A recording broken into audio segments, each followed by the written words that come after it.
Mr. President, BGS members, ladies and gentlemen, you're very welcome to the Cochrane farm in the North Coast, County Antrim.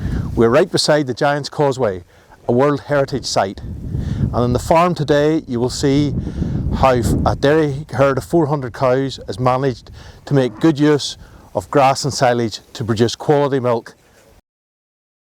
Hello, my name is Alastair Cochrane. I'm on the townland of Glentask, which is on the north coast of Northern Ireland in North Antrim, halfway between the seaside peninsula town of Portrush and Bushmills, which is a distillery town where the oldest distillery in the world exists. Farm here with my two sons, Conor and Alexander, and my father, who's 81, has still some input in the farm and helps out. The farm here, my grandfather came here 90 years ago. He was one of four sons who wanted to farm. He was the eldest. He came here, there was 45 acres of a wilderness. There was no buildings, a rundown dwelling house, and a mass of weeds and wind bushes. So he developed it and brought the 45 acres into arable function. This would be good light land on this 45 acres. Maybe about 4 years later, he bought 30 acres about a mile up the road, which would be poorer land, but the same thing, was run down in a very poor state, and he brought it into being. In 1956, he bought a further 60 acres a mile further down the road. There were some buildings on that farm, and that was the two sort of portions of land that were added to this farm where the farmyard is. My father then took over in 1966, and my grandfather, he moved away. In 1975 he was wiped out with brucellosis, and he found that very difficult to replace the stock because there was no stock available to buy in. It wasn't like now where sex semen's available and there was a surplus of heifers. But he pushed on. That was in the mid-70s, and he was milking 190 cows on this 45 acres. They were fairly tightly stocked. Grass was always been the main focus of the farm. He quickly realised that he was able to milk all the time down in that farm. We had a full-time worker who was very capable, and he took on responsibility of looking after the cows down there. I say the cows were calved here on the home farm, and when they were up and running, were moved down there. And that worked very, very well for a good number of years. We did that for 28 years. During that period of time, I say quotas come in. We had about 5,000 litres. Over that period of time, we just doubled our milk output per cow. We didn't really increase the number of cows. We were fairly static at that. I suppose a wee bit of progression. There was more ground that came available next to the farm near the coast, and we added probably another 80 or 90 acres in two lots to it after that. In the early 90s, we were fit to add a small portion of ground to this farm in two lots again, so the home farm in one block sort of stands nearly at 90 acres. Over the years of quota, we purchased probably 1.2, 1.3 million litres of quota. None of it bought at silly money. It was always pre-planned and bought ahead whenever opportunities were there. And if we were getting it tight some years, maybe at least a fraction, but it was very minimal. We managed that then for the last few years of quota. 2003, moved all the milking cows to this farm, and the farm near Dunluce was just left for dry stock. At that point in time, we're in around an average of 10,000 litres, calving index of 370 days, and you thought you were the best boys in the world. The farm here, we own 300 acres, and we probably farm another 250, which is taken in Conacre, or the name for it in this part of the country is auction ground, because it has to be taken every year. There's very, very few areas in this part of the country where the ground can be set for a number of years. It's one of the not nice things about farming here, that we have to work with ground that you're not sure if you're going to get it. The farm, unlike probably English situation, is very fragmented. I was asked how many parcels of land we had to visit for silage making. Was it into the teens? And I had to think about it because I never really thought about it before, but it's just into the teens. It's probably about 12 or 13 parcels of land that we have to visit. Expanded our milk output quite well. I say I suppose back in 2005 we were at 10,000 litres and 260 cows, 370 calving index. 2006, just about September time, we had just vaccinated the cows for the first time for IBR, and we're starting to calve down cows, and I noticed that their intakes weren't going the way they should have went, and discovered we had a problem with mycotoxins in the silage. Well, that was the beginning of a triple whammy, is all I can describe it. We had 90 cows aborted inside the next 3 weeks, and that was not due to brucellosis as I mentioned before, but due to neospora, which is carried by dog and fox dung. And it's probably the only time that all the cows have been fed out of the one silo at that particular time. We very quickly went from a 370 calving index to 450 or maybe 470 days in a very short time. And we lost probably 120 or 130 cows to neospora. The consequences of that were that we weren't fit to breed.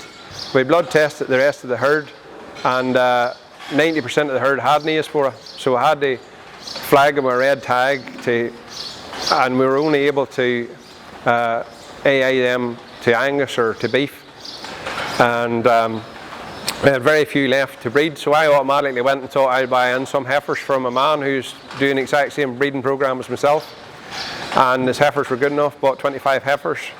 I say that half of them didn't make it through the first year, just because of the level of infections that were going on. I couldn't keep cows from taking pneumonia, and it was very, very stressful.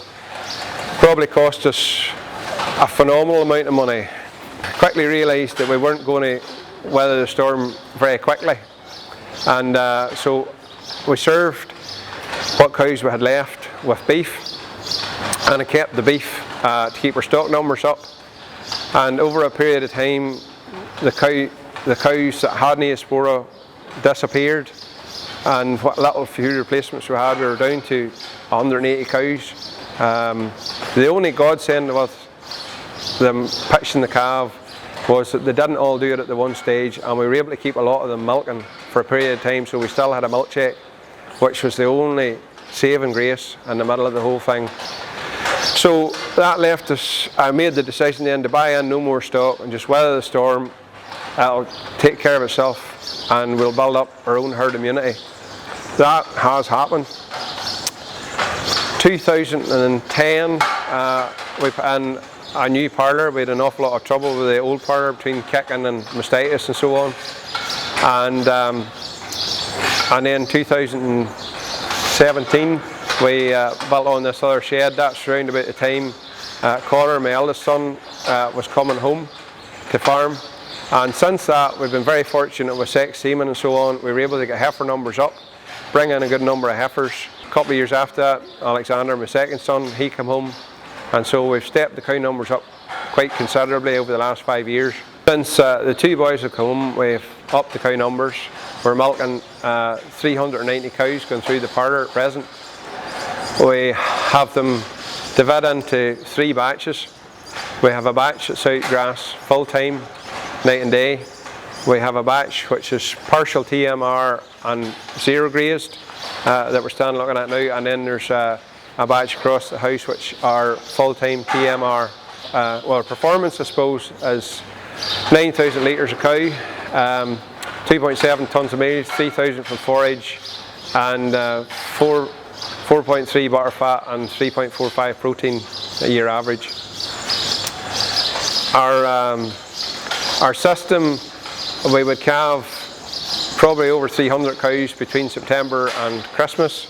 So our emphasis will be trying to make good quality silage Last year we were very fortunate. Our first cut was 12 ME, our second cut was 12 ME, and our third cut was 11, 3 or 4 ME. So we couldn't have done it any better. The farm here has a variety of soil types. The home farm where we're standing on would be light loam. The farm up the road would be clay, a very shallow clay. I suppose it's dug over peat at one point in time.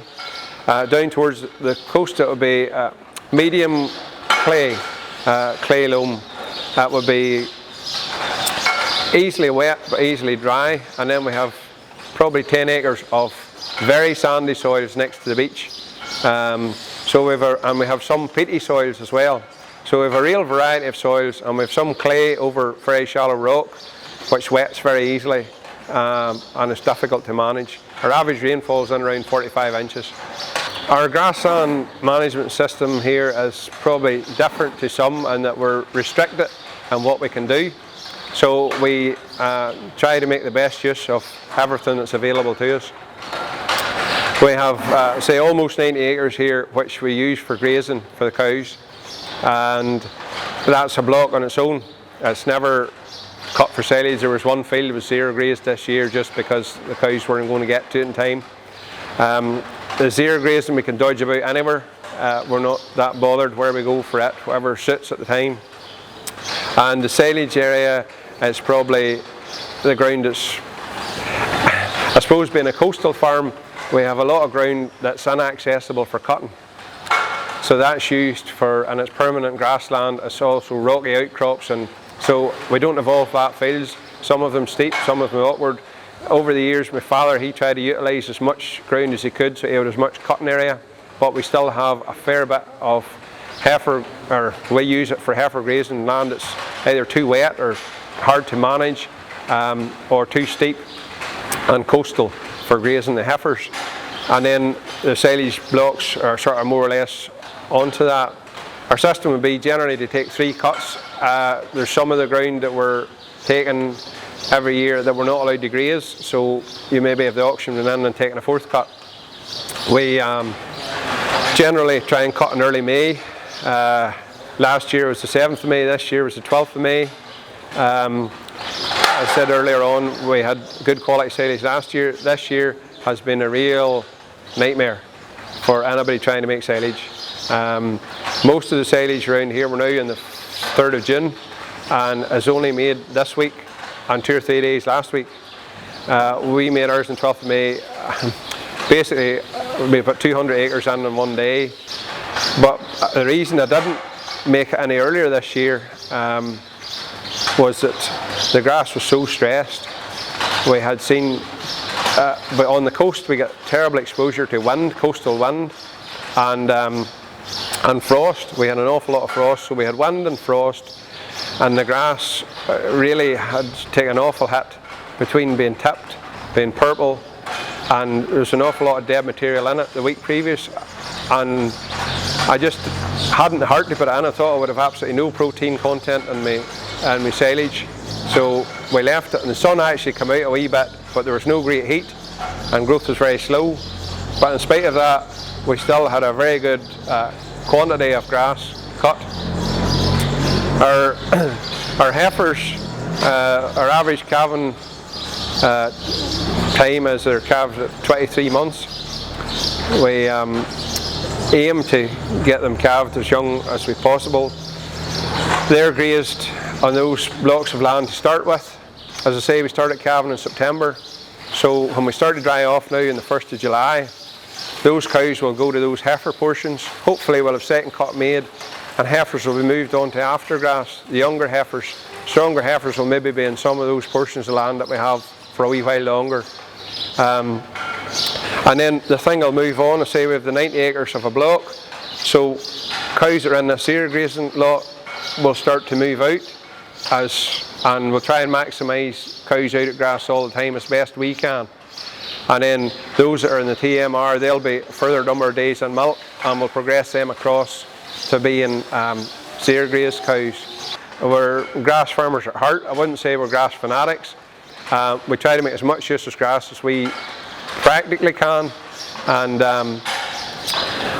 therefore, to make the best use of, well, I suppose we're trying to keep as much of the milk check as we can for the business. Our fertilizer policy would be not that very complicated. Generally, we haven't slurried the grazing block.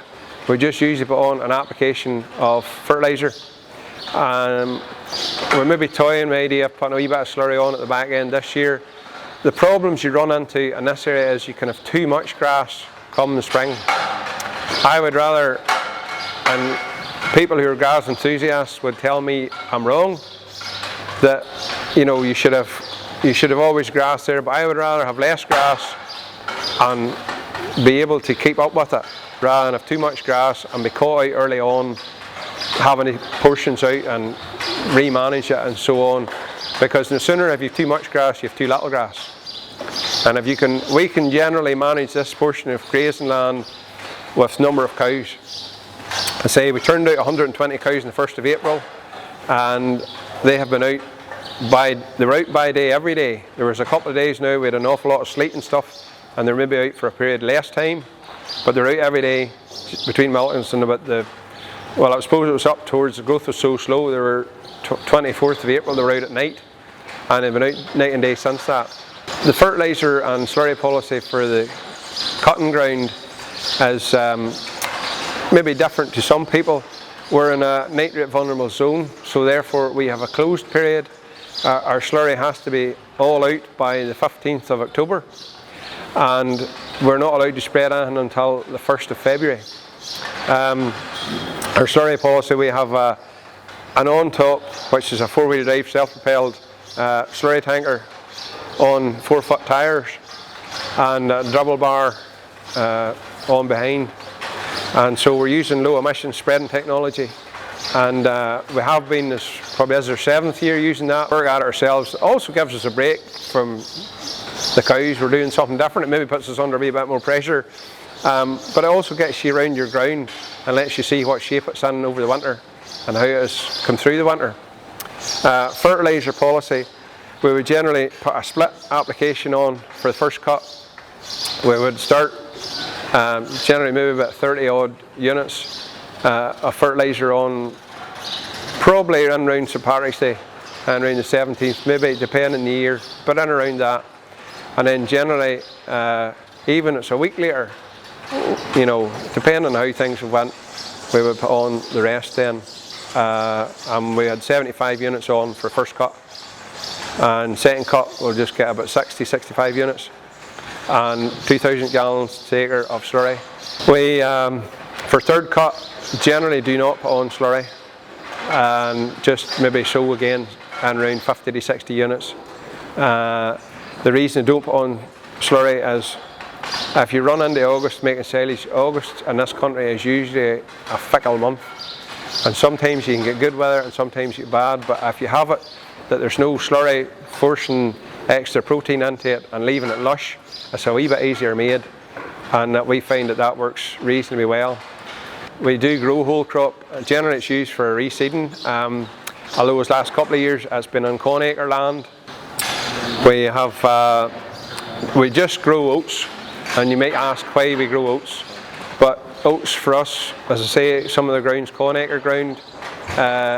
People only have it for a period of months, so they don't treat it that well, and we find that oats will grow almost anywhere and we'll get a good enough yield if you treat it right.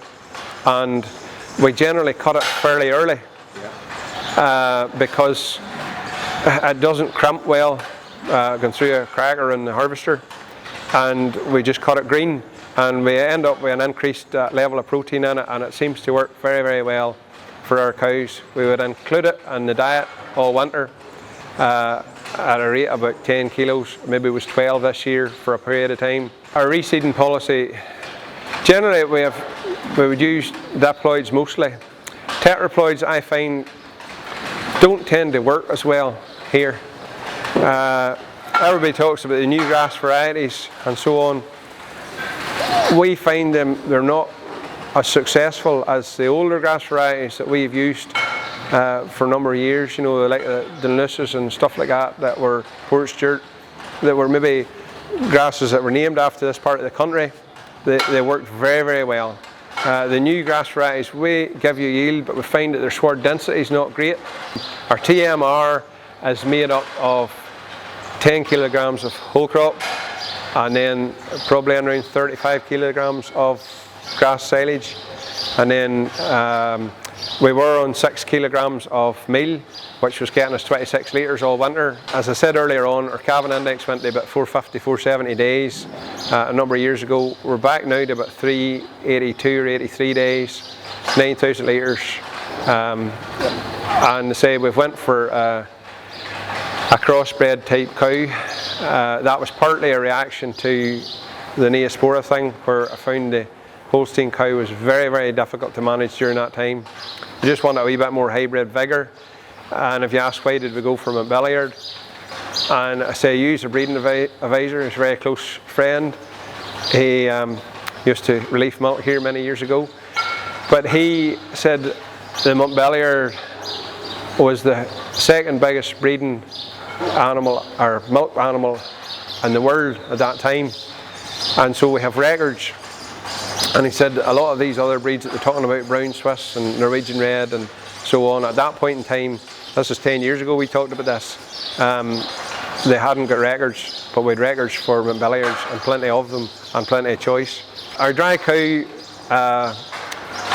silage is made separately for them. It gets no slurry and it gets no P&K. The first cross is always the best cross.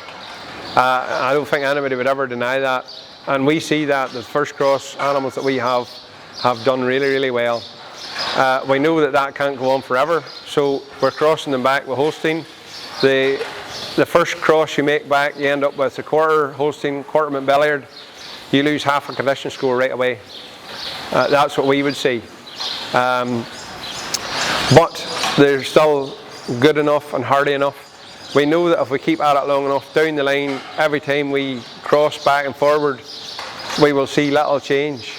But ideally the cow we're looking for is the one that comes from the first cross. But we know we have to persist with what we're doing to get there in the end. Our policy for calves is every calf, no matter what it is, gets colostrum with that. As soon as we see it born, it gets colostrum, tubed into it, or if it sucks it, it sucks it.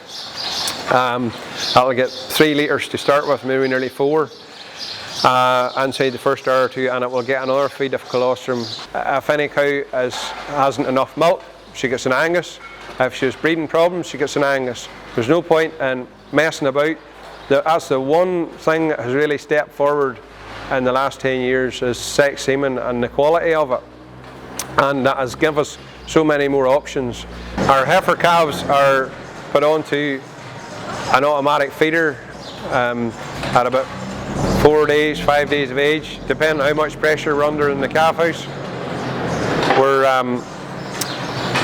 We wean them then probably about 65 days on the feeder. So they're about 70 days old when they're weaned. And generally at that point in time, they're eating a fair amount of meal, and we haven't too much. If we see a calf which is either a twin or a smallish calf, we maybe shift the number of days on the feeder so it stays on a while longer. And it's one of those things you always, my father is real instinctive. He said, I suppose he worked with pigs whenever he was young, but he says, always look for the wee one. He says, always, that's the one that needs the care, it's not the big one.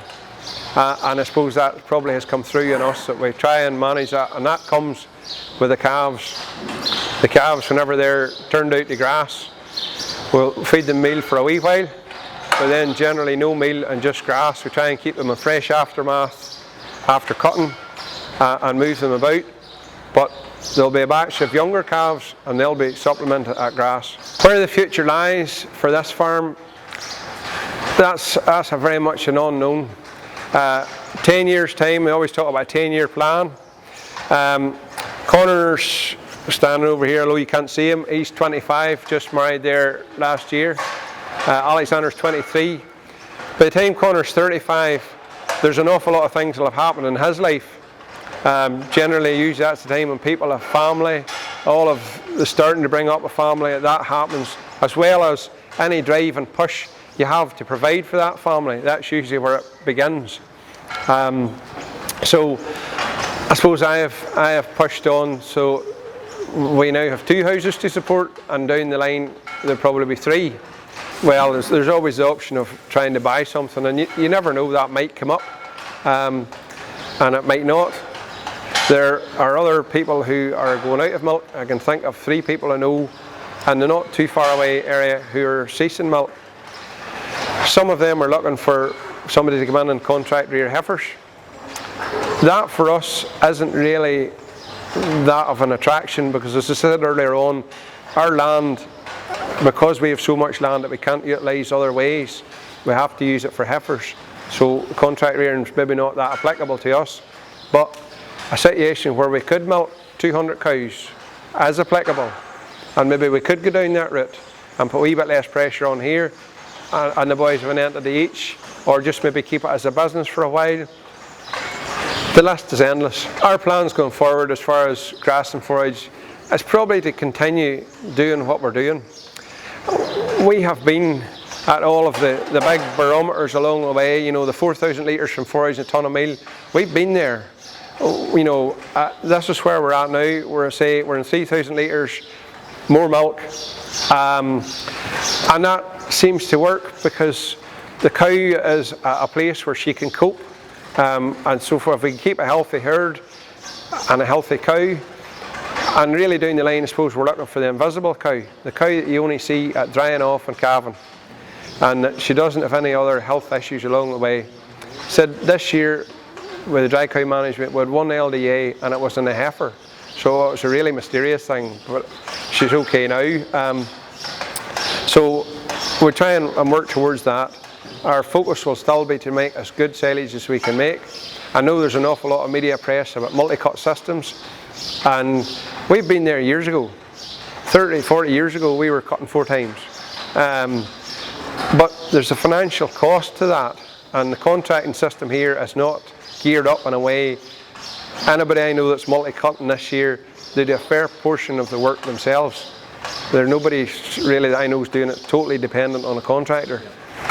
For the cost issue, and the contractor himself, we had a conversation. He says they're working with lasers to measure tonnage going through the chute, that maybe down the line will be, you know, able to pay on a per tonne basis. Down the line, I say the next 10 years, I'll be 65, 10 years time. The boys will have fully taken over and be flying their own kite, and it's where they'll want it to go. But if I can leave it in a sure enough footing that it's fit to go forward, that will be the way we see it going forward, as to manage the costs as best as you can. As I said earlier on, we're trying to keep the biggest end of the milk check for the business, or as much of it as we can. And the one thing that has all changed is we work with Brexit, and the effects of it come into play.